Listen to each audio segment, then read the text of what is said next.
So when we think of heaven, a lot of us think of some place with like, I don't know, clouds and, dappled sunlight and chubby little angelic figures playing around on harps. And, you know, it's not very colorful and it's sort of lifeless. I mean, kind of reminds me of like a nice concourse in an airport. It's okay, but nothing you'd be too excited to like spend a whole lot of time at. And, when I think about that kind of heaven, that's not a very attractive image.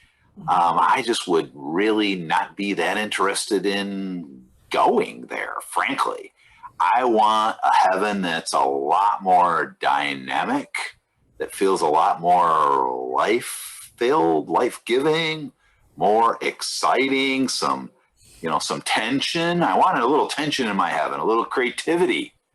And I just don't see that in our common vision of heaven. And I just wonder how that affects our view of what it's like to be with God.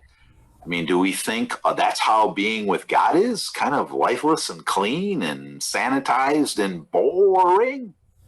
And maybe that's why we live our spiritual lives that way, because that's what we think being, quote, holy looks like. So I just wonder about those kinds of questions and how our image of we might call the final state affects our state of being here now. And I think that affects how we worship too. What do we see as the goal of life? And how do we engage with our Christian life in the dynamics of our experience? Yeah.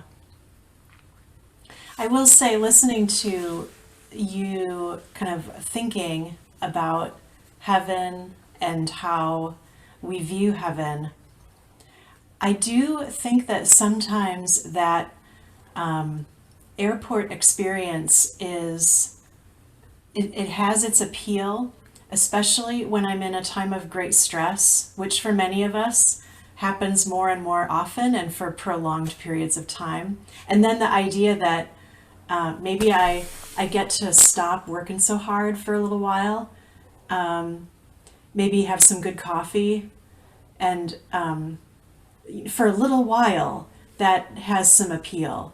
For the long term, not so much. Yeah. That's what goes through my mind. Yeah, I mean, everybody needs a break from stimulus, you might say, and definitely airport concourse provides that. You got coffee and beer, overpriced, and kind of lousy food, but at least there's food. But I'm just saying it doesn't have that lush quality of life that I would look forward to. Yeah.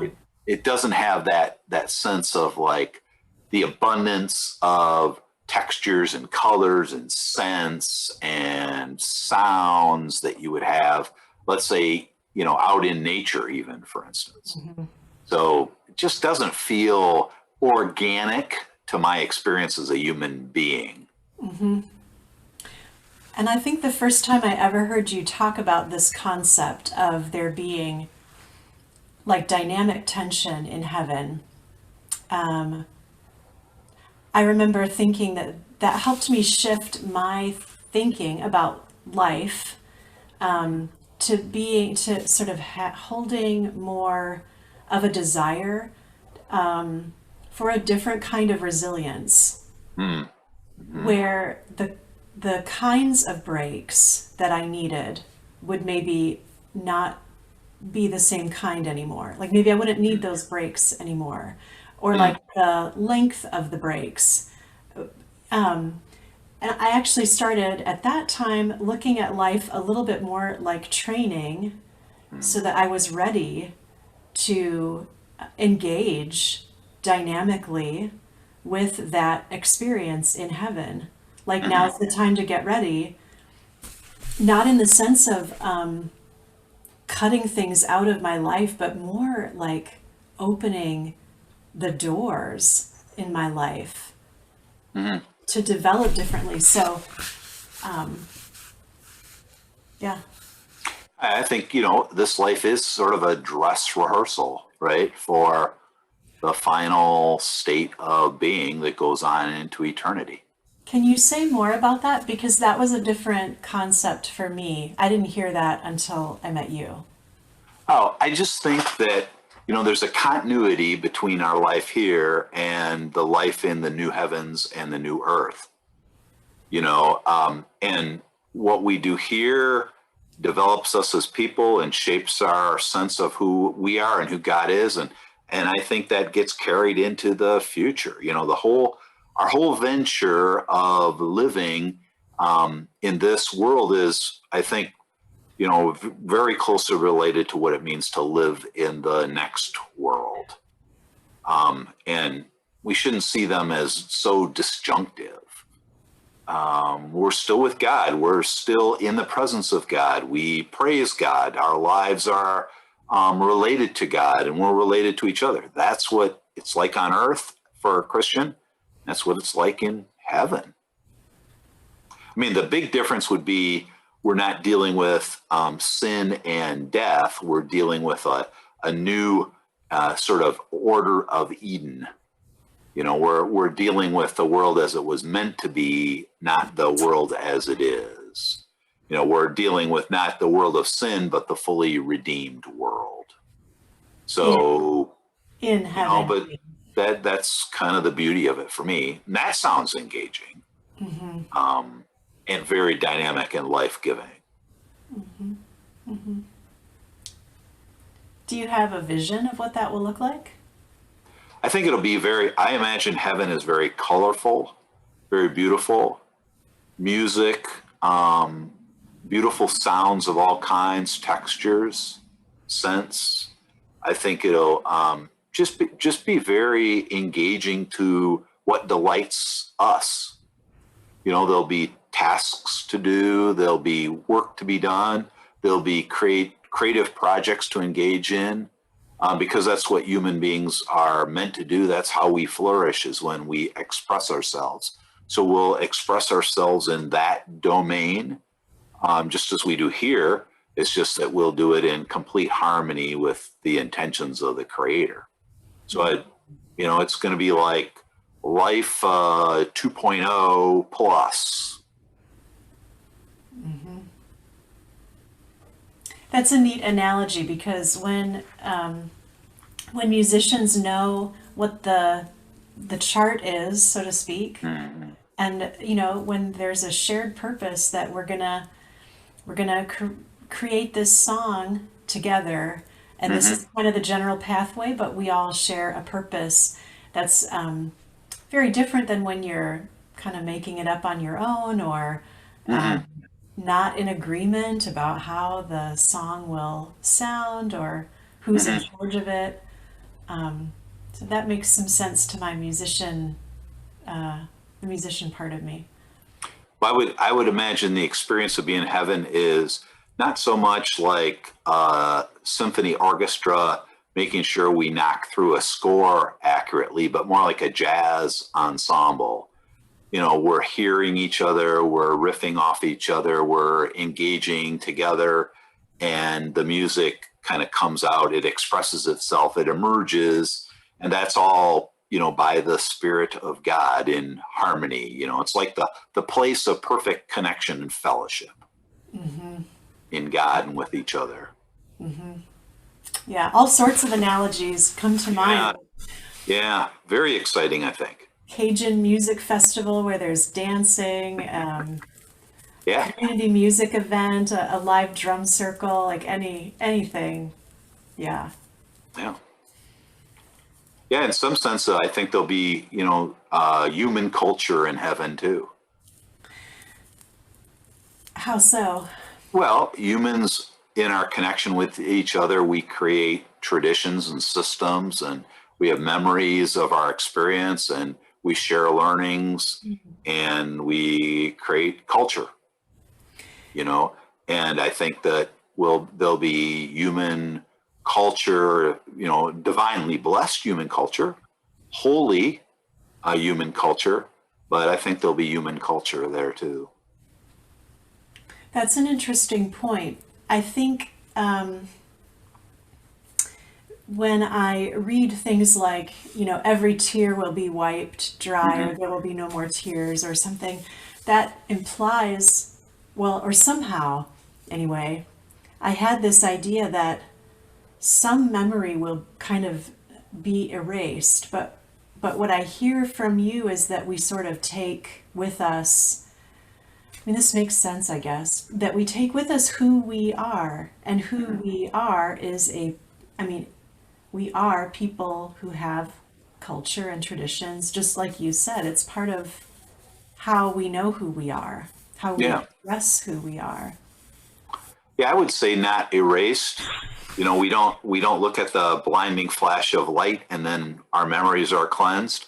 I think rather our memories are redeemed and healed, and we have understanding, and that will bring forth gratitude. A lot of our gratitude, I think, will be of our sense of our wholeness of life, including our life on, the earth number one versus earth number two.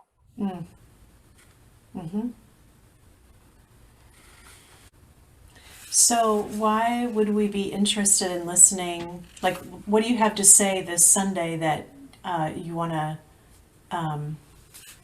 invite us into worship? I think the main thing is to have a sense of imagination. Some of us are afraid of imagination. The idea is that, imagination makes us think of evil. We're very creative with the evil that we generate. But I think there's, the idea of holy imagination, and that's part of what it means to walk in faith, is to engage with the creativity of God and imagine the how God would have us live creatively, compassionately, in this loving, redeemed dimension, you might say. So yeah, that's the invitation, I think. And of course, that is the same invitation we have here and now. Yeah, true. Is this a good time to talk about the song? Sure. Did you get Yeah, to say what you wanted to say? I think so. So, we're going to sing a song in worship this week that comes from Vineyard. And it's a song that I don't know how I found it, but it talks about how God's love is higher than the highest mountains and deeper than the deepest sea. And I think that those imagination connections were made when I listened. And it reminded me of the essence of Psalm 139 that kind of talks about, like, where can I go but be in the presence of the Lord? God is everywhere. If I go over here, God is there. If I go over here, God is there. Best case scenario, worst case scenario, Yeah. God's always there Yep. and cares. Yep.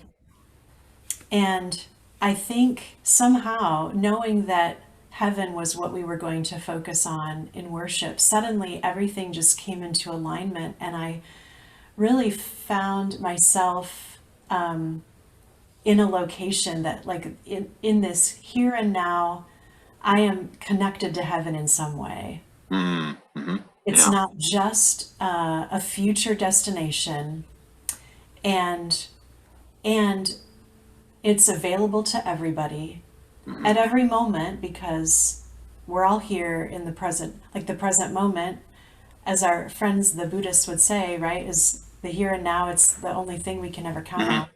Sure. So we're connected to heaven. We all have access. It's not just a future event. Mm-hmm. That just felt really exciting to me. Yeah. And then the other thing that really caught my attention in this song is that there's a definite movement as we sing the song. We start out by singing about God's love Mm-hmm. and all these descriptors of God's love. But then we move to something deeper, and the rhythm changes a little bit, Mm-hmm. And at one point, the accompaniment really becomes very minimal, maybe even stops. And then we start singing directly to God. And I thought that is really beautiful to have, to be able as a group of people to embody singing about God, because this is what we are to be doing, you know, in our communities and in our families and in the world that we move around in, telling others about God. But we also get to have our individual experiences, and we can do it all like within the same song. We can do it all within the same day. We can do it all within the same lifetime. If you think of time as being sort of cyclical, we can do it all at the same time. All of those things. Anyway, it just struck me as being a really worthwhile song. So we're going to sing it Sunday. Wonderful. Yeah. And we can preview it now. Yeah, I'm looking forward to that. Okay. So the song is called His Love.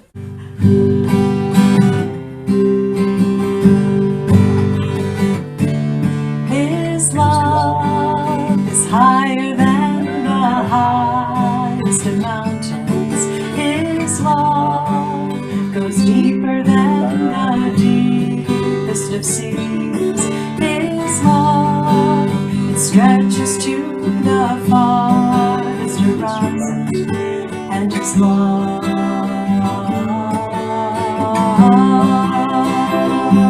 it reaches to me.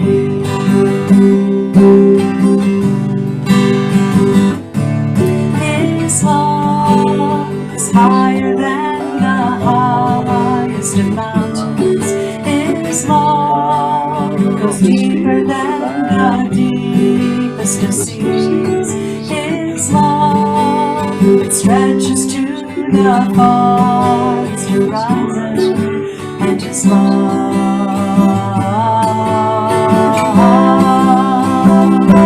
it reaches to me.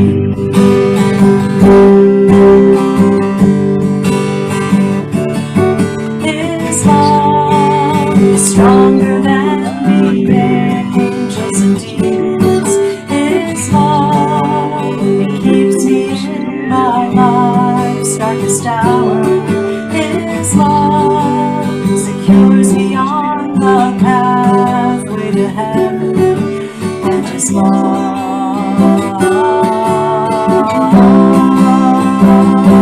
is my strength and power.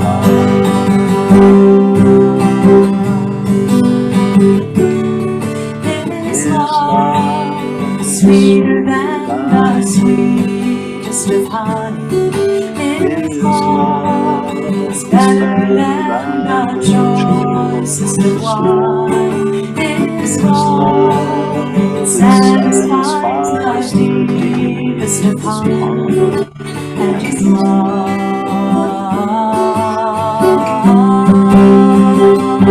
in Jesus is mine.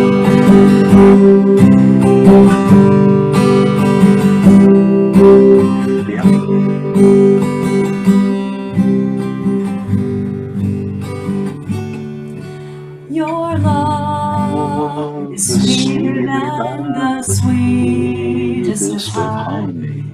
Your love is better than the choicest of wine.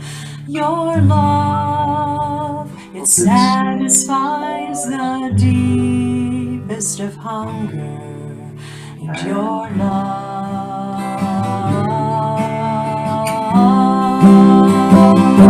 in Jesus it's mine.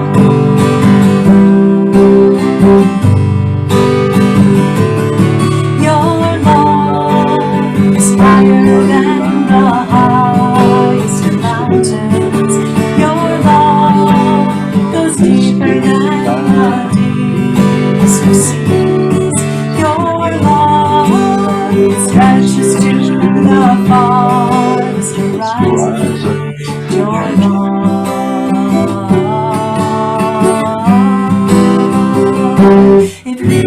Isn't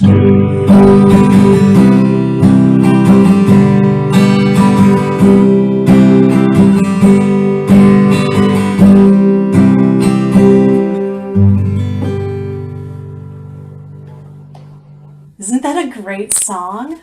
That is a wonderful song. Yeah. God bless David Ruiz. Yeah. Oh, that'll be delightful to sing that on Sunday. I hope it's meaningful for people. It really has been for me. Yeah. And it's so meaningful to just, think about heaven a little bit and maybe in a new way where it feels closer and we can live out that reality day by day. That changes a lot of things in life. Yeah. Well, we'll sing the reality together Sunday. Sounds good. Thank you, Rachel. Thank you, Matt. Thanks whoever asked the question about heaven for Sunday. Yeah.